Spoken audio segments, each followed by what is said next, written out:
Hoy vamos a empezar recordando un poco lo que es el intestino delgado, las características de su epitelio, como ustedes pueden ver allí, la primera fotografía arriba a la izquierda. Pueden observar que el epitelio está completamente bien estructurado y cuando él está así, pues su función, como todos conocemos, es llevar a cabo procesos absortivos.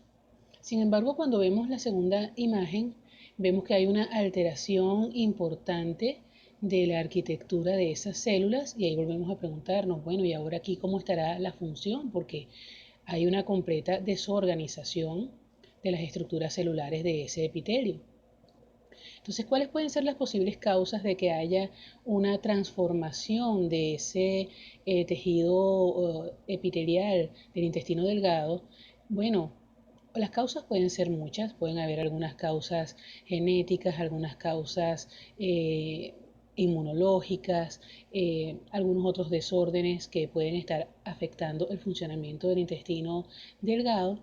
Sin embargo, hay otras causas que son parte de las que vamos a conversar hoy, que son originadas por algunos microorganismos, en particular por algunos parásitos, y estos parásitos pertenecen al filum apicomplexa.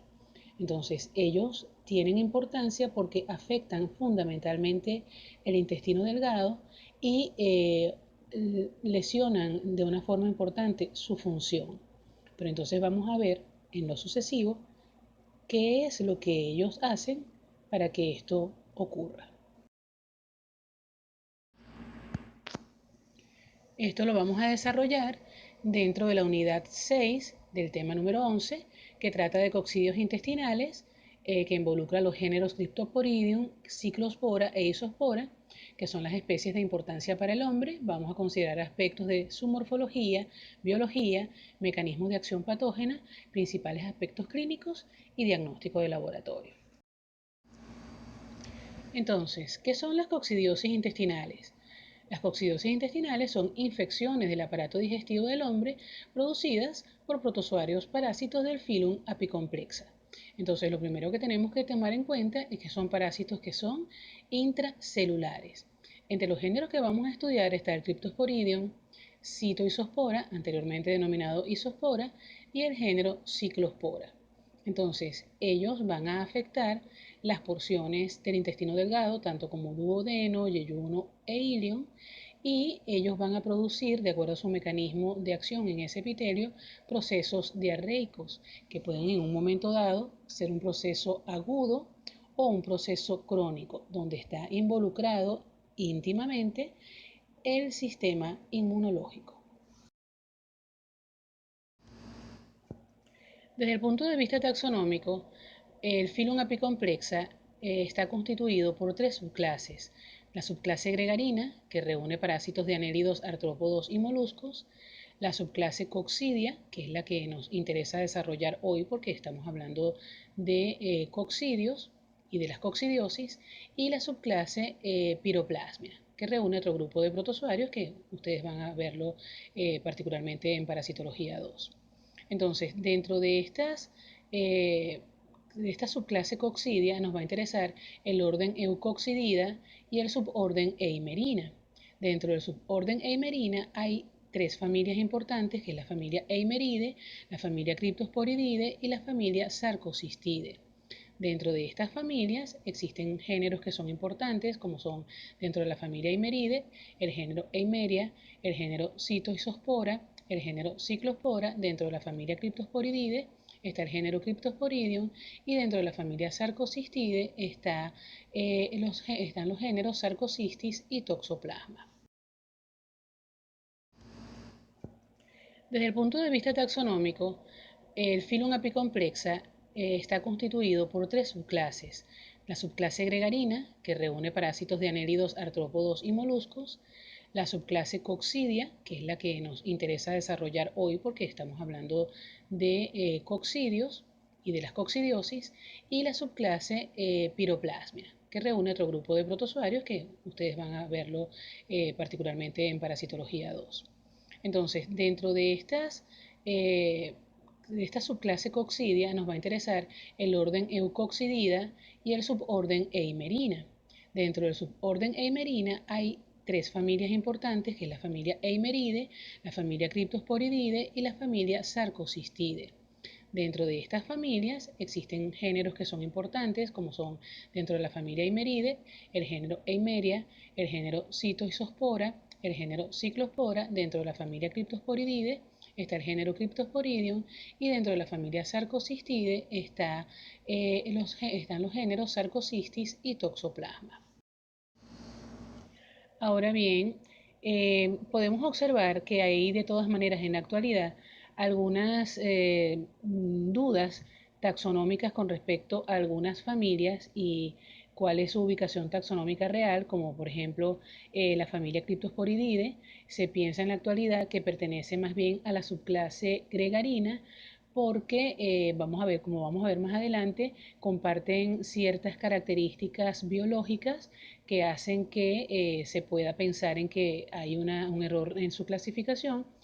Y en el caso de Cystoisospora, que antes pertenecía a la familia Eimeridae, hay también una nueva orientación a pensar que se trata o que pertenece a la familia Sarcosistidae, porque se han observado quistes monozoicos tisulares, específicamente en pacientes con HIV, y esto es una característica particular en los géneros Sarcosistis y Toxoplasma. Por lo tanto, también su ubicación taxonómica está en revisión.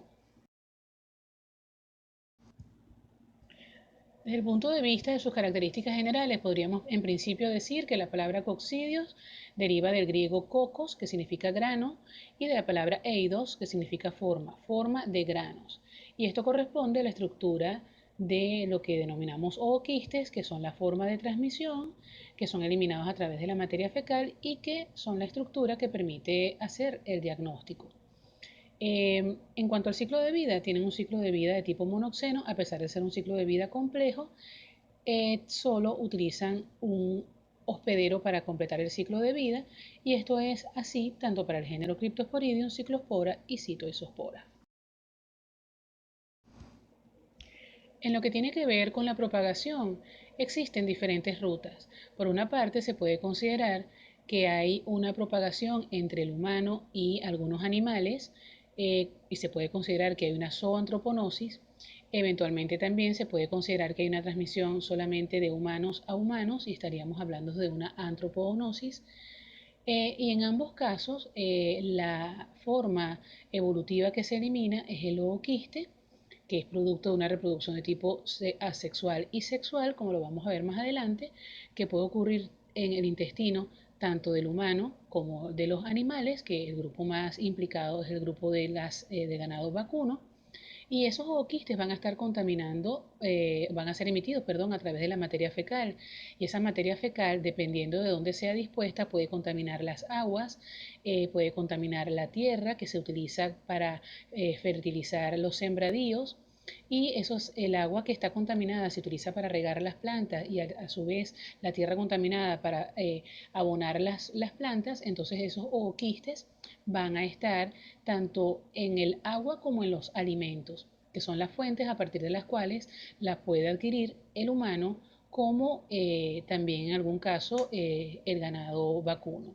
Entonces, cuando hay una mala disposición de las excretas, tanto del humano como de los animales, estas formas de infección, estas formas evolutivas denominadas oquistes, pueden contaminar grandes reservas de agua, y de esa forma puede contaminarse una gran parte de la población, ocasionando brotes epidémicos.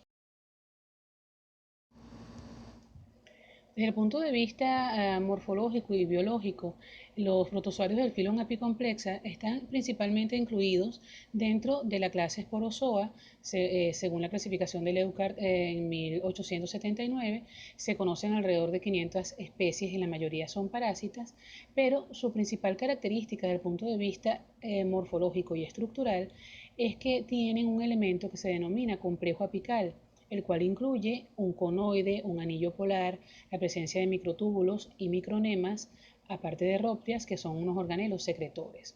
Entonces, como pueden ver acá, desde el punto de vista interno, estos esporozoitos, que son las formas parasitarias realmente del parásito, tienen una forma ausada, tienen un extremo obtuso y una base redondeada, y tienen la mayoría de los organelos que tienen las células eucariotas, como es la presencia de núcleos, mitocondrias, aparato de Golgi, etcétera, pero tienen hacia la parte anterior la estructura denominada complejo apical, que como ustedes pueden ver acá, está constituida por el conoide, el anillo polar, los microtúbulos, los micronemas y las rópteas.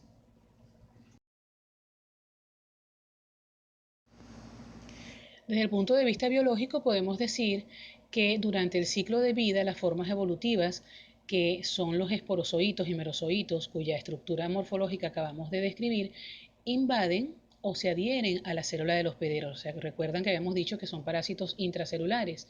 ¿Y cómo se aproximan a esa célula del hospedero? Bueno, a través de movimientos de flexión, deslizamiento, y también es importante recordar que algunas especies tienen gametos flagelados, solo algunas. Por otra parte, le habíamos comentado que tienen un ciclo de vida complejo, y ese ciclo de vida complejo se alterna en las formas de reproducción, que son por merogonia, gametogonia y esporogonia. Ok, entonces vamos a recordar estos tres procesos que están implícitos en el ciclo reproductivo de los apicomplexas. El principal es el proceso de merogonia, a partir del cual los esporozoitos que han sido liberados de los ooquistes que están en el ambiente una vez que entran al tejido epitelial del intestino del individuo que los ha adquirido, penetran en la célula y empiezan a dividirse los núcleos en una forma sucesiva, de manera que da origen a lo que se denomina un meronte tipo 1, que en el caso de los merontes tipo 1 tienen 8 divisiones. Este ciclo puede darse en una forma continua, ya que los merozoitos que salen de ellos pueden volver a invadir otras células del intestino delgado. Sin embargo, algunos de esos merozoitos tienen la información genética para dar origen a lo que se va a denominar los merontes tipo 2, que son merontes que tienen un ciclo de reproducción un poco más corto y que dan origen a merontes que tienen 4 merozoitos dentro.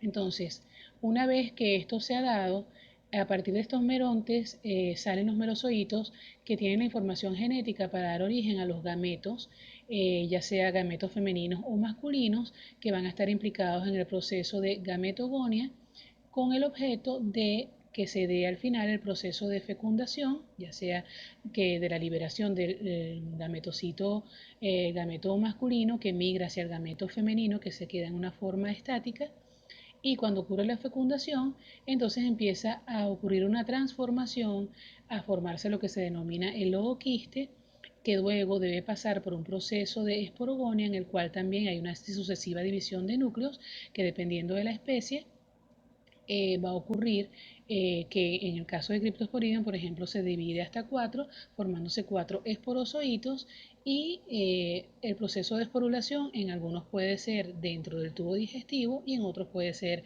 en el medio externo. Entonces hay dos divisiones o dos fases de multiplicación que son asexuales y uno que es sexual, que es parte del ciclo evolutivo. Ahora bien, vamos a conocer cuáles son las diferencias con respecto a los otros géneros. En este caso, vamos a comentar las diferencias con respecto al ciclo evolutivo de Cytospora belli.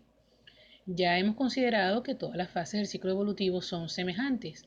Entonces, empezando por el ooquiste, lo primero que vamos a tener en cuenta es que desde el punto de vista morfológico es un ooquiste más grande, que mide aproximadamente 10 a 12 micras de ancho por 20 a 23 de largo, y que es ovalado y que se puede encontrar en la materia fecal, generalmente no esporulado, necesitando de condiciones del ambiente para esporular. Esporular significa que se va a llevar a cabo la formación de los esporozoitos, y en la materia fecal lo vamos a encontrar como una estructura ooquística con una masa indivisa central, y eventualmente esta masa se va a dividir en dos masas esféricas de aproximadamente 9 a 11 micras de diámetro que se conocen como esporoblastos, y luego de pasar un tiempo en el ambiente esos esporoblastos se van a transformar mediante el proceso de esporulación para dar origen a 4 esporozoitos dentro de cada esporoblasto, que en este momento se va a denominar esporoquiste porque ya estarían maduros. Entonces, los ooquistes de Isospora belli o Citoisospora bellis son ooquistes que necesitan madurar en el ambiente hasta lo que se sabe hasta ahora, y cuando están maduros completamente tienen 2 esporoquistes dentro con 4 esporozoitos cada uno dentro de ellos, o sea que en total tienen 8 esporozoitos. Entonces, hay una duda con respecto a la posibilidad de transmisión que se ha mencionado entre personas homosexuales masculinos, donde se ha visto que hay un ligero incremento de la transmisión de este coccidio. Es difícil de explicar debido a que se conoce que este coccidio pues necesita de condiciones ambientales para madurar y hacerse infectante. Sin embargo, se han observado casos en los cuales los ooquistes de otras especies de Citoisospora pueden esporular en el medio ambiente a una temperatura similar a la temperatura corporal, que son 37 grados. Por lo tanto, se podría considerar que existe esa posibilidad de que eventualmente estos ooquistes pudiesen tener esa esporulación inducida a esa temperatura y sea el mecanismo que explique la transmisión en individuos que tienen estos hábitos sexuales. Entonces, bueno, una vez que aclarada esta situación, el ciclo evolutivo va a llevarse de una forma muy similar a lo que ya hemos descrito para el Cryptosporidium. Sin embargo, nos detenemos un momentito una vez que el esporozoito ha hecho contacto con su célula blanco, que son las células del epitelio del intestino delgado a nivel de las microvellosidades, y se transforma en trofozoito. Esto va a ocurrir, este desarrollo de esta forma evolutiva va a ocurrir ahora intracitoplasmáticamente, a diferencia del Cryptosporidium, que solamente se formaba una vacuola parasitófora entre las vellosidades de la célula intestinal y no avanzaba dentro de la célula. En el caso de Citoisospora belli y Ciclospora sí ocurre. Entonces, primera diferencia por lo menos cierta. Y la segunda diferencia, porque ya sabemos que las otras fases del ciclo son muy similares, es con respecto a una vez que se ha diferenciado las células que van a dar origen a los gametos masculinos y femeninos, que los microgametos, en este caso, que son, ya sabemos que son las formas evolutivas que migran para hacer la fecundación hacia el gameto femenino o macrogameto, en este caso son microgametos flagelados. Entonces, estas son las diferencias fundamentales, por lo menos a nivel del género Citoisospora.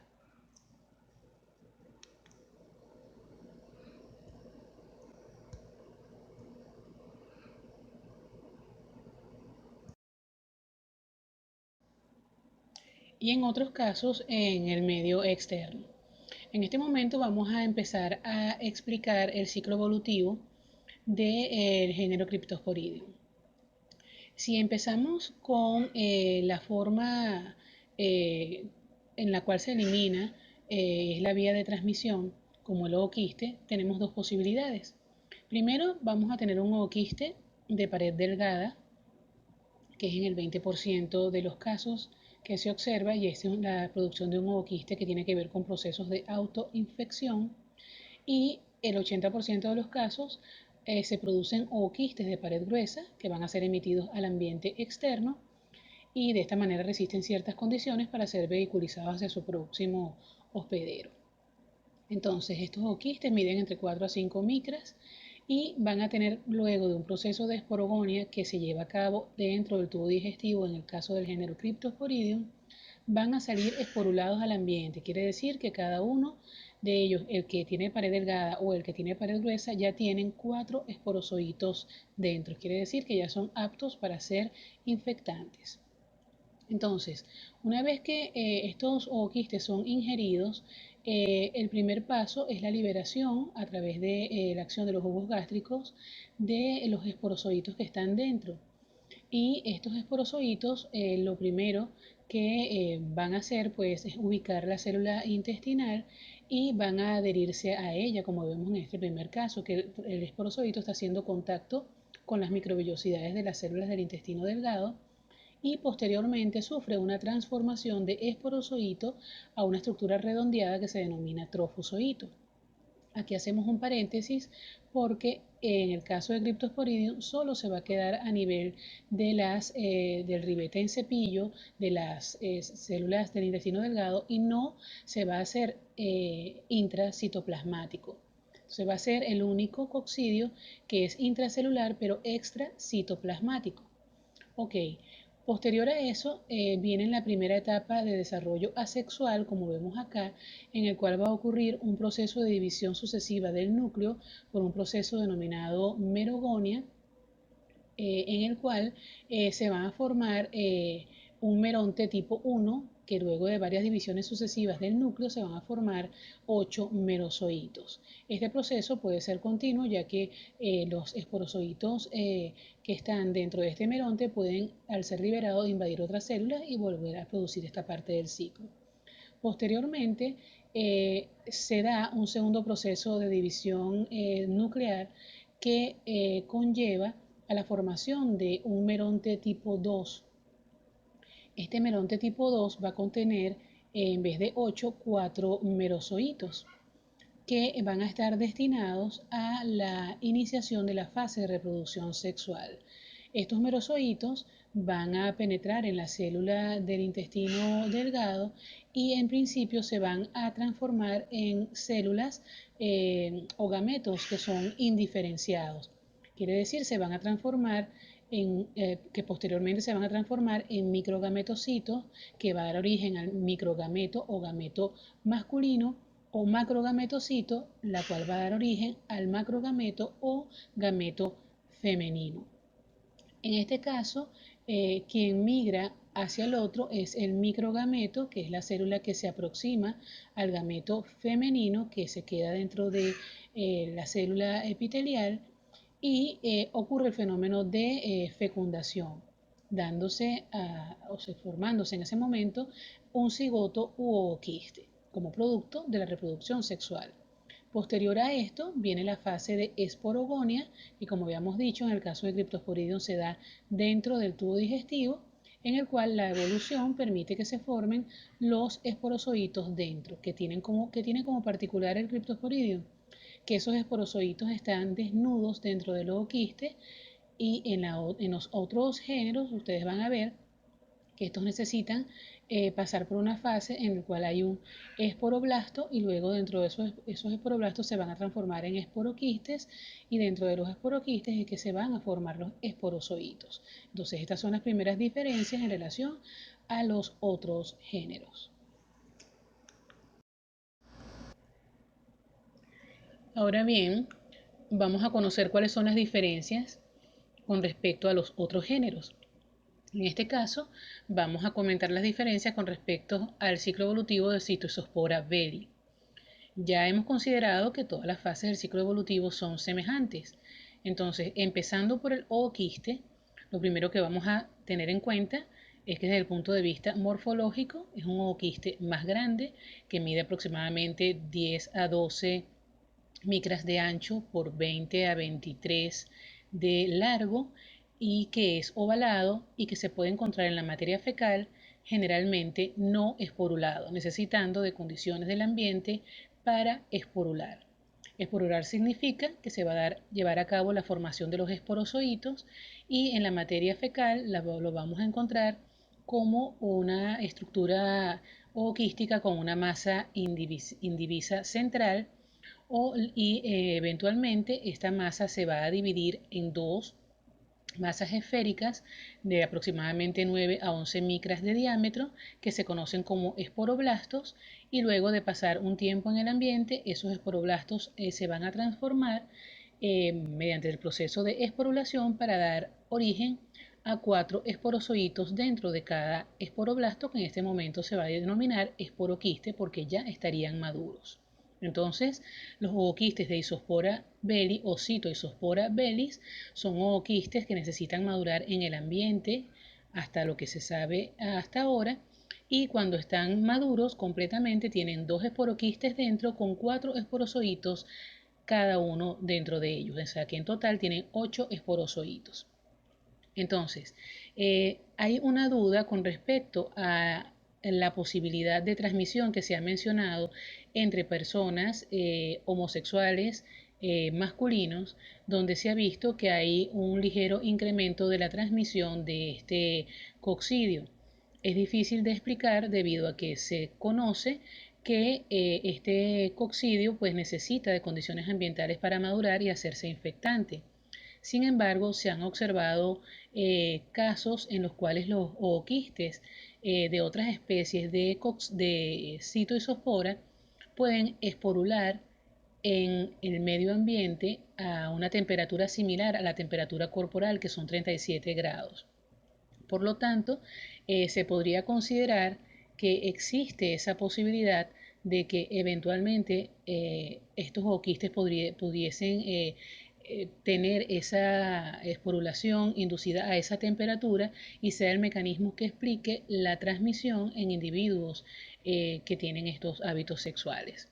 Entonces, bueno, una vez que aclarada esta situación, el ciclo evolutivo va a llevarse de una forma muy similar a lo que ya hemos descrito para el Cryptosporidium. Sin embargo, nos detenemos un momentito una vez que el esporozoito ha hecho contacto con su célula blanco, que son las células del epitelio del intestino delgado a nivel de las microvellosidades, y se transforma en trofozoito. Esto va a ocurrir, este desarrollo de esta forma evolutiva va a ocurrir ahora intracitoplasmáticamente, a diferencia del Cryptosporidium, que solamente se formaba una vacuola parasitófora entre las vellosidades de la célula intestinal y no avanzaba dentro de la célula. En el caso de Citoisospora belli y Ciclospora sí ocurre. Entonces, primera diferencia por lo menos cierta. Y la segunda diferencia, porque ya sabemos que las otras fases del ciclo son muy similares, es con respecto a una vez que se ha diferenciado las células que van a dar origen a los gametos masculinos y femeninos, que los microgametos, en este caso, que son, ya sabemos que son las formas evolutivas que migran para hacer la fecundación hacia el gameto femenino o macrogameto, en este caso son microgametos flagelados. Entonces, estas son las diferencias fundamentales, por lo menos a nivel del género Citoisospora.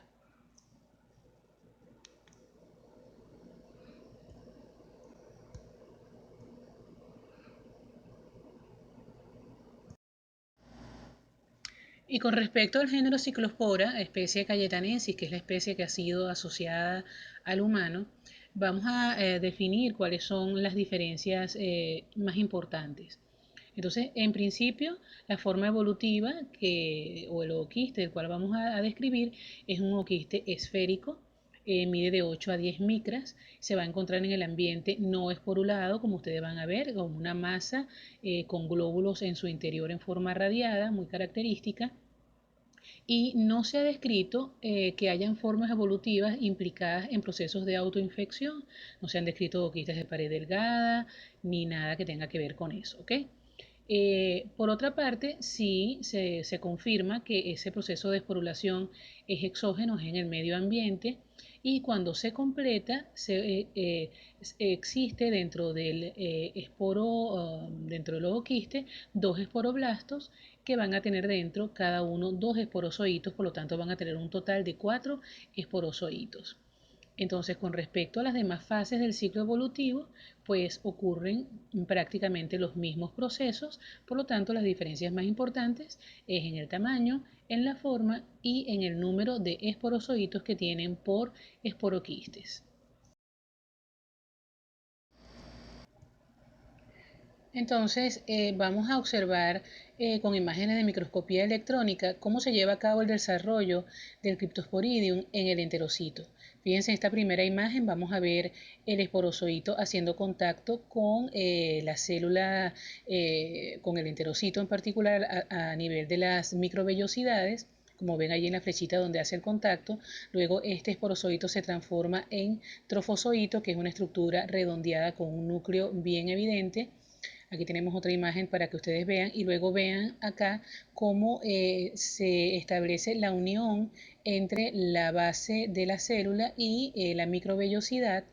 Y posteriormente vamos a ver es la fase en la cual se lleva a cabo el proceso de multiplicación y se forma el meronte tipo 1 con 8 divisiones dentro de ellas. Pero como pueden ver, esta estructura es una estructura que se está desarrollando a nivel intracelular, pero extracitoplasmático, porque se está llevando a cabo solo a nivel de la microvellosidad.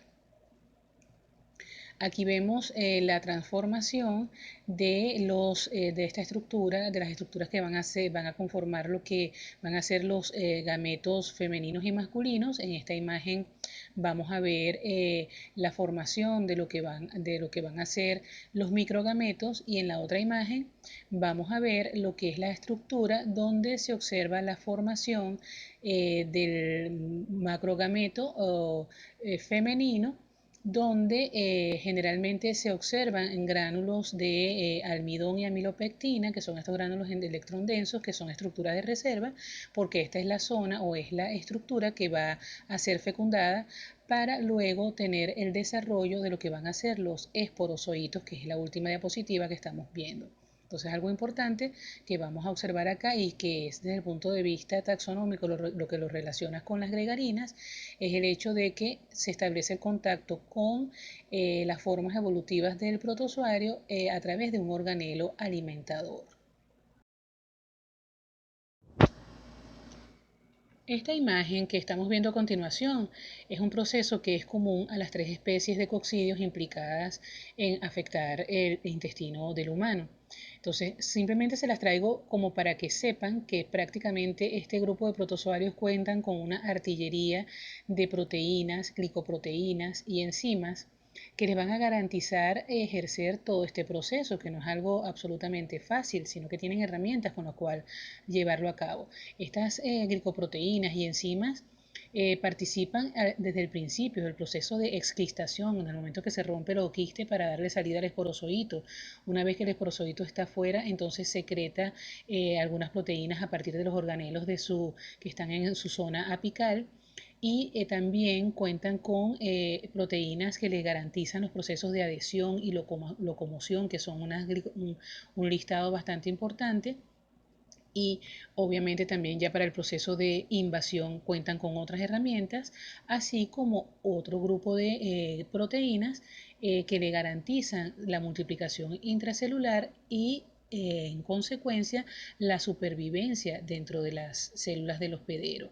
Entonces, esto no es para que se lo aprendan de memoria, pero sí para que tengan conciencia de cuán complejo es el proceso de instalación de este tipo de parasitosis a nivel del intestino delgado. Entonces, entre los eventos asociados a la reproducción intracelular que están relacionados con la patología y la patogénesis, tenemos primero que nada la invasión del enterocito. Y esto se da fundamentalmente por el reconocimiento intercelular y el proceso de fijación a través del conoide y la formación de una unión móvil esporozoito-enterocito. Esto, como vemos aquí, a este nivel hay una superficie de contacto común entre ambos, y este es uno de los primeros procesos que tiene que darse para lograr la invasión.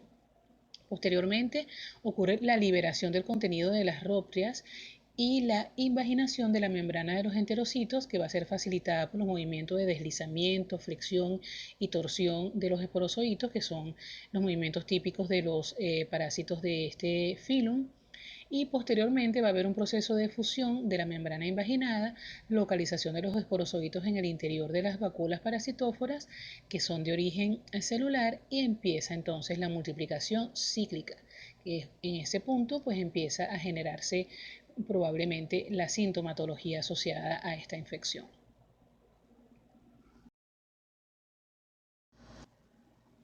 Siguiendo este orden de ideas con relación a los eventos asociados a la reproducción intracelular y a la patología y patogénesis, lo segundo que tenemos que ocurre es una reacción inflamatoria.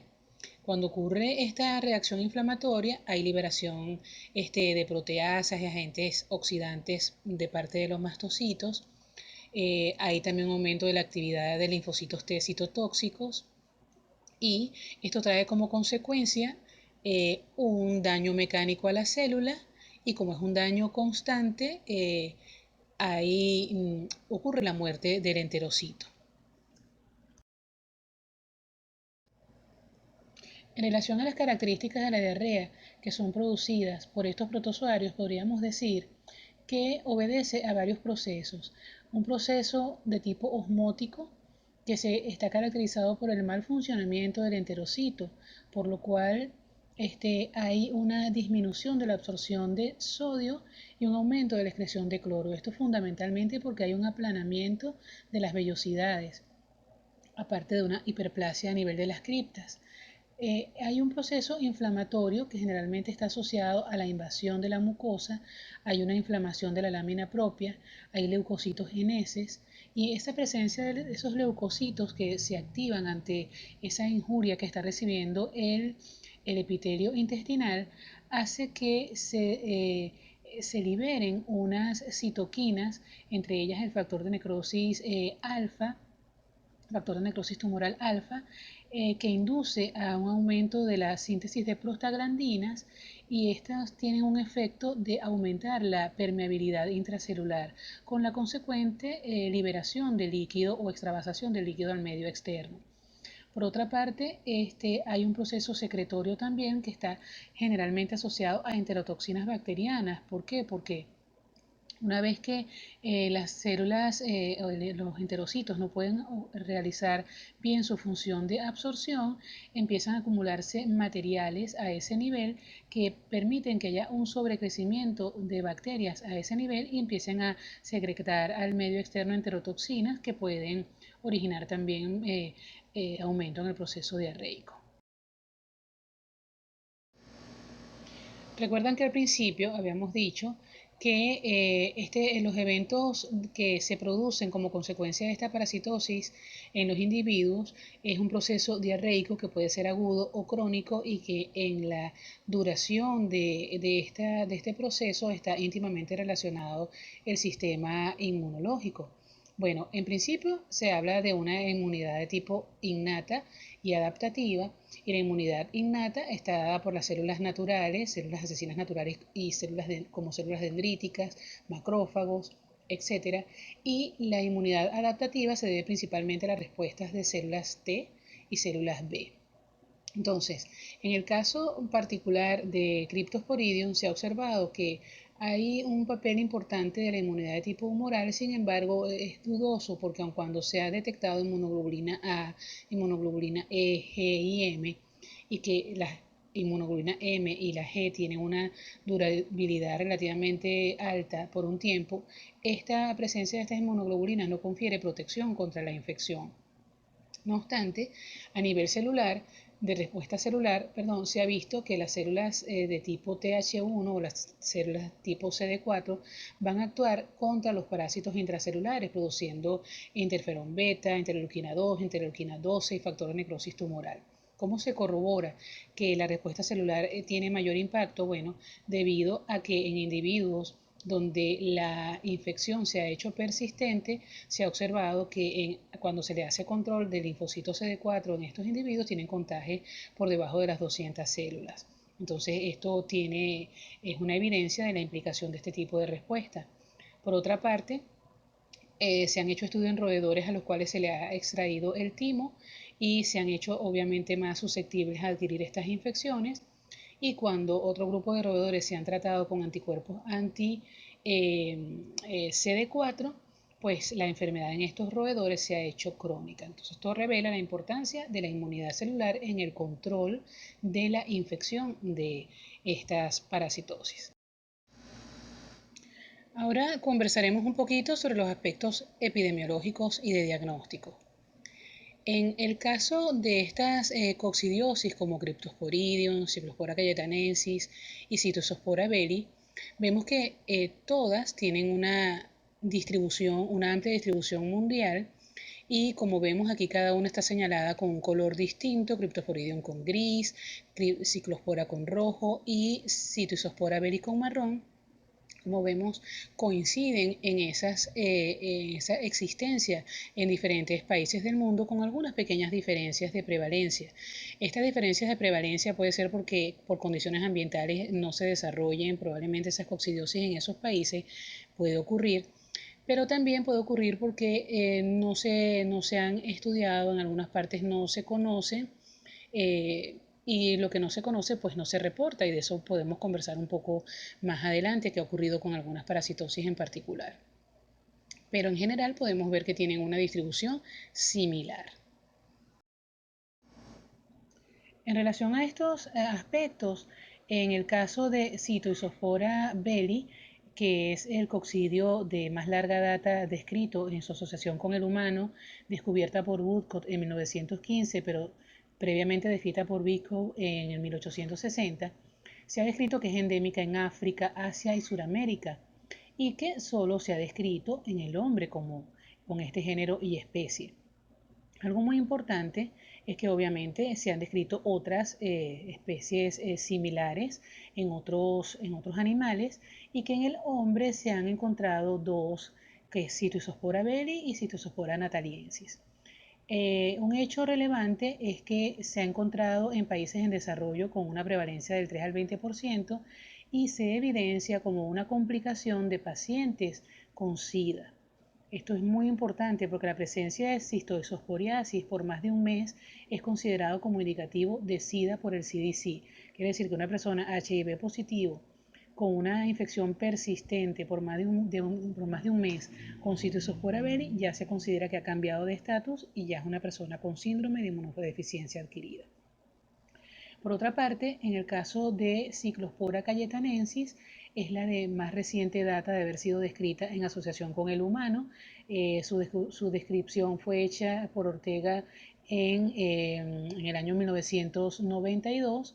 Tiene una distribución entre Perú, México, Pakistán, Nepal, Estados Unidos, Sudeste Asiático, la India, etcétera, Europa y África. Hasta ahora, de esta especie, el hombre es el único hospedero afectado. Tiene una epidemiología similar al Cryptosporidium y una cosa muy importante es la estacionalidad que se ha descrito, ya que los casos se observan en la misma época entre los meses de abril y julio. En cuanto a las fuentes de infección, se ha aislado de estanques de agua, de lechugas, de fresas, etc. En el caso particular de Venezuela, se describió a partir del año 1994, muy cercano a la fecha en la que se describió como un agente etiológico de enfermedad humana, y en esa fecha se reportó el primer caso en Venezuela. Luego hubo otros reportes en el mismo año, en el año 96 la profesora Carmen también hizo unos reportes en un adulto y un niño sintomático. En el 2001, Chacín, Bonilla y colaboradores mostraron una prevalencia del 5,3% en niños sintomáticos en el estado Zulia. Y en el año 2002, nosotros en la cátedra reportamos 8 casos reportados en el laboratorio de amibiasis. Y en el 2011 hicimos un reporte de 5 casos de ciclosporiosis en un centro penitenciario en Venezuela.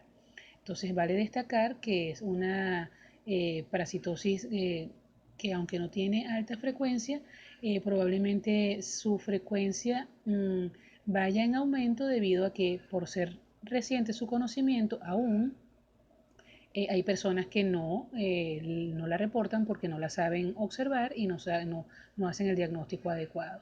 En relación a las especies, como pueden ver en el cuadro inferior, han sido descritas muchas. Ninguna de estas especies de coccidio son únicamente descritas para el humano, no tienen mucho tiempo de conocimiento en cuanto a su taxonomía e importancia tanto en producción animal, presente en la escala animal muy variada, pero en el humano son pocas especies las que se han descrito. Entonces, en el caso de Cyclospora en particular, solo la especie cayetanensis es la que ha sido descrita en el humano. Dejamos para último tal vez el género más interesante, porque con respecto al género Cryptosporidium es donde se ha estudiado más, se han hecho más análisis, debido a que se detectó como agente causal de diarreas en inmunosuprimidos. En los años 80, cuando hubo el boom de la epidemia del SIDA, pues se detectó que este protozoario era el causante de diarreas en esta población, sin dejar pasar pues que también en otros inmunosuprimidos por otras causas, pero fue un boom a partir de este momento. Se han descrito aproximadamente 21 especies entre mamíferos, aves, peces y reptiles, y en la década de los años 80 se demostró que había transmisión cruzada, por lo tanto se determinó que era un parásito que tenía poca especificidad, que era un parásito de tipo eurixeno. Según los trabajos de Sipori y Coles, ese grupo consideraba que se trataba de una única especie que era capaz de parasitar a todas las demás especies de vertebrados. Y según los trabajos de Levin y colaboradores, en el 84 era una especie por cada tipo de vertebrado. Bueno, se pensaba que había especies para mamíferos y que esas especies de mamíferos eran Cryptosporidium muris y Cryptosporidium parvum, y que habían especies para aves como eran Cryptosporidium bailey y Cryptosporidium meriagridis. Por otra parte, Johnson y colaboradores en los años 90 hicieron un análisis del ARN ribosomal y encontraron que no había relación con otros protozoarios del filón apicomplexa. Decían, bueno, pero si esto morfológicamente es parecido, ¿cómo no va a tener similitud genética? Pero bueno, esto pasó. En los trabajos de Gerrand y colaboradores en el 97 se determinó que había dos genotipos, el genotipo 1, que era denominado para ese momento genotipo de humanos, y el genotipo 2, que era denominado genotipo de bovinos.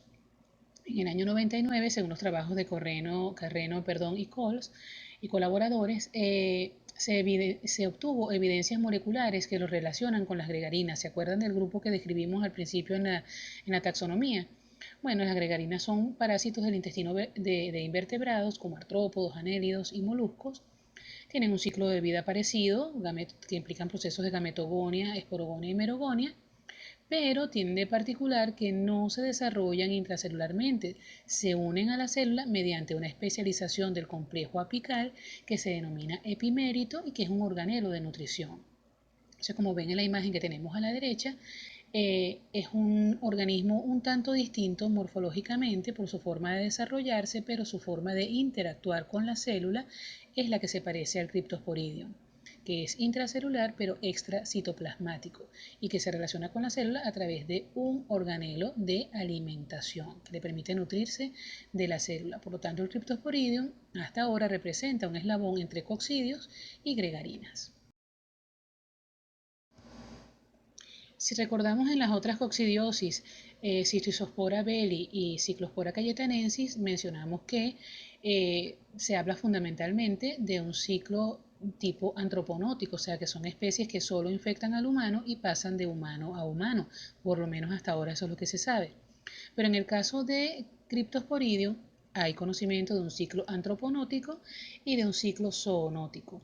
En ese ciclo antroponótico está involucrada las especies de Cryptosporidium hominis o Cryptosporidium parvum, que pueden pasar de humano a humano a través de la contaminación de las aguas con heces de humano, y a su vez el ganado vacuno, que es fuente fundamental de Cryptosporidium parvum, puede contaminar a las aguas que a su vez el humano pueda consumir, y de esta manera el humano se contamina y el humano también puede contaminar las aguas de consumo del ganado vacuno y contaminarse. Entonces, en este caso particular, pues ya sabemos que hay una combinación de eventos de ciclos antroponóticos y zoonóticos. Ok, entonces consideremos brevemente esta tabla con alguna información epidemiológica importante asociado con la infección humana y las rutas de transmisión establecidas para especies de Cryptosporidium. Fíjense, en el caso de Cryptosporidium hominis, el hospedador habitual es el humano, Y en cuanto a la asociación con infección o enfermedad en el humano, es la causa de diarrea en humanos a nivel mundial y está asociado con brotes en la comunidad y es la causa más importante de diarrea en niños pequeños en países en desarrollo. Entonces, vía de transmisión fundamentalmente antroponótica para Cryptosporidium hominis. Para Cryptosporidium parvum, el hospedador habitual pueden ser algunos mamíferos dentro de los cuales está incluido el humano. Es causa común de diarrea en humanos y en animales en todo el mundo y hay casos en donde hay brotes esporádicos. Y la vía de transmisión es una transmisión zoonótica, debe haber un contacto con animales de granja, especialmente con ganado joven, y es el principal factor de riesgo en transmisión antroponótica que se ha documentado. Entonces son dos elementos bien importantes. En relación a la especie perteneciente a las aves, la más frecuente, Cryptosporidium meleagridis, bueno, ocasiona afección en aves y en humanos eventualmente. Se han hecho infecciones experimentales y se han observado o se han descrito casos esporádicos en entornos con mucha pobreza, pero es una transmisión de vía zoonótica fundamentalmente. Cryptosporidium cuniculus generalmente está presente en conejos y eventualmente en humanos y ha sido descrito como causa de brotes de diarrea en el Reino Unido y se han observado algunos casos esporádicos en Francia y Nigeria. Entonces la vía de transmisión fundamentalmente zoonótica. En cuanto a Cryptosporidium felis y canis, se han descrito algunos casos, pero son de vía de transmisión zoonótica, pero tienen bajo riesgo de transmisión para los humanos. No han sido tan importantes los casos que se han descrito, pero sí se han descrito y por eso es importante tenerlo en cuenta. El Cryptosporidium muris también se ha visto como, primero es fundamentalmente un parásito de roedores y causa criptosporidiosis gástrica. Son raros los reportes en países en desarrollo y es de transmisión fundamentalmente zoonótica. Y hay otras especies más recientes que tienen dos vías de transmisión zoonótica y antroponótica, que son el Cryptosporidium ubiquitum y el Cryptosporidium viatorum, que de estos dos es otro que se ha descrito que tiene vías de transmisión antroponótica, sin embargo no se ha descrito mucho en la literatura hasta la actualidad. Entonces, lo más importante de esto es que ustedes vean la amplia posibilidad que hay de contraer esta parasitosis en relación con la posibilidad de infectar al humano a partir del humano y de otras fuentes. Ahora, si yo les preguntara cuáles son los factores que favorecen el impacto directo de esta parasitosis en particular, bueno, recuerden que las dimensiones de este protozoario en relación a su forma de vehiculizarse, que es el ooquiste, mide de 4 a 4.5 micras de diámetro. Es un parásito realmente pequeño si lo relacionamos con el tamaño de un hematille, que es como 7 micras, como siempre se los recuerdo. Es muy pequeño. Y si uno menciona las formas de tratamiento de las aguas, algunas de ellas son a través de la filtración, si los filtros no tienen un diámetro suficiente como para impedir el paso de estas formas evolutivas, pues es un proceso que va a permitir la contaminación de las aguas.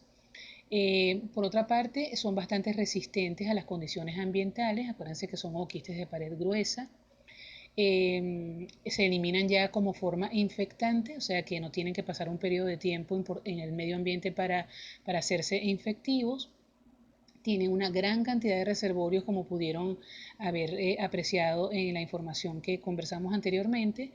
Este, puede afectar el aparato digestivo, pero también puede afectar otras partes del organismo del individuo y es muy particular en el caso de Cryptosporidium, tiene otras localizaciones. El hecho de que no tenga una estricta especificidad de especie, sino que sea muy laxa, que se multiplique con rapidez y que resista a las formas de tratamiento del agua como la cloración y que la dosis infectiva pues sea variable. Por supuesto, el daño que ocasionen siempre va a depender de la dosis infectante, pero si una persona se encuentra reexpuesta a la fuente de infección, pues obviamente que va a aumentar el número de posibilidades y o magnificarse la infección. Ahora bien, en lo que tiene que ver con el diagnóstico, tenemos que en principio contamos obviamente con lo que es el examen microscópico directo con solución salina al 0,85%, en el cual en el caso de los ooquistes de Cystisospora belli los podemos ver con bastante facilidad. Sin embargo, es importante mencionar que son coccidiosis que cursan con una producción de moco por la ruptura que hay a nivel de las células y el proceso inflamatorio, y hay que buscar entre el moco de la materia fecal para tratar de hacer el hallazgo. Y otro elemento que alerta la posible presencia de esta parasitosis es la presencia de cristales de Charcot-Leyden en la materia fecal. Por otra parte, la presencia de los ooquistes de Cyclospora cayetanensis también son relativamente fácilmente evidenciables por sus dimensiones de 8 a 10 micras. Se observan inmaduros con glóbulos en su interior, y a partir de la muestra directa se puede hacer un examen confirmatorio, que es someterlo a luz con el microscopio de fluorescencia, a someterlo a una emisión de luz de aproximadamente una longitud de onda entre 400 y 500 nanómetros, y esto lo va a estimular y va a emitir una fluorescencia propia o autofluorescencia. Y esto es muy típico en el caso de Cyclospora cayetanensis, es una propiedad que se pierde con el tiempo cuando la muestra ha sido conservada en formol por mucho tiempo. Y es una propiedad que eventualmente podría presentar cistoisospora, pero no es muy frecuente.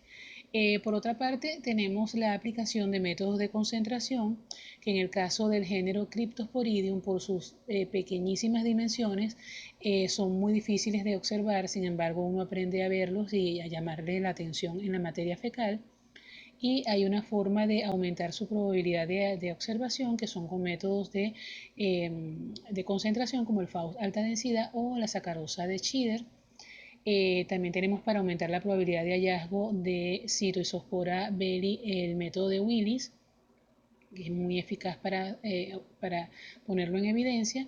Y tenemos los métodos de coloración, que es el Ziehl-Neelsen, que es muy apropiado tanto para los ooquistes de Cryptosporidium y Cyclospora cayetanensis, en los cuales tenemos que hacer uso de la micrometría para hacer el diagnóstico correcto, a pesar que hay unos elementos morfológicos en Cyclospora que se observa como una pelotica de golf. Algunos se observan bien teñidos y otros no, que son característicos de estas formas evolutivas, de estos ooquistes.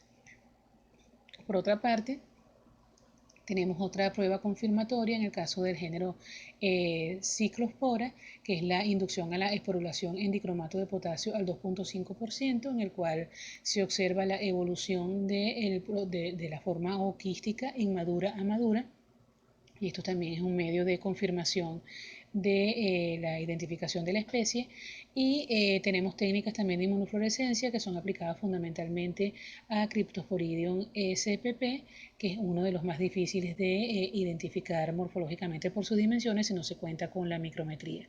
Por otra parte, el diagnóstico molecular ha sido adoptado para la identificación tanto de especies de Cryptosporidium spp y de Cyclospora cayetanensis. A pesar de toda la metodología mencionada, la metodología más frecuente de la que se dispone es el examen microscópico directo y las técnicas de coloración ácido-alcohol resistente como el Ziehl-Neelsen modificado. Entonces debemos tener en cuenta las causas de error en la observación microscópica, en cómo se observan los ooquistes de Cryptosporidium, que generalmente tienden a no colorearse, y siempre tenemos el criterio que cuando hay mucha coloración de cositas esféricas, pues hay que afinar muy bien el ojo, porque lo más frecuente es que sean un poco resistentes a la coloración.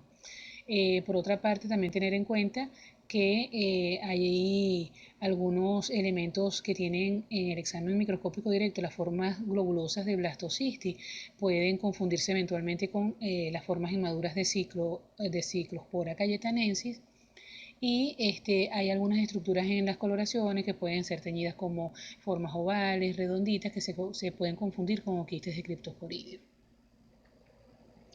Y para minimizar el impacto de estas posibles causas de error a las cuales todos estamos expuestos, pues nosotros recomendamos ampliamente el uso de la micrometría para poder establecer el tamaño. Y como pueden ver en esta lámina, van a observar que la mayoría de los boquistes están sin colorear, pero que tanto los que están sin colorear como los coloreados miden lo mismo. Y entonces eso es importante tenerlo en cuenta. Esto es un elemento muy importante para identificación. Y como evento final, pues simplemente resumirles en este cuadro las características biológicas y morfológicas que hacen la diferencia entre los tres géneros. Y ya no vamos a hacer en detalle todas las características, pero sí fundamentalmente el tamaño. Cryptosporidium es de 4 a 6 micras, Ciclospora de 8 a 10 y Cytospora beri de 20 a 30. O sea, hay diferencias marcadas en relación a sus dimensiones. Lo más importante, el Cryptosporidium ya es infectante al eliminarse y las otras dos no, salvo algunos eventos que pueden considerarse en el caso de Cystospora beri. El número de esporozoitos que tienen cada uno, que es diferente, y la posibilidad de aplicarle la técnica de fluorescencia con luz ultravioleta, que sabemos que es más frecuente para el caso del diagnóstico de ciclospora que en otros de los otros géneros. Entonces, bueno, esto es todo lo que teníamos que compartir con respecto a estos coccidios intestinales de interés para el humano. Y bueno, estamos en contacto para cualquier pregunta o aclaratoria. Gracias por su atención.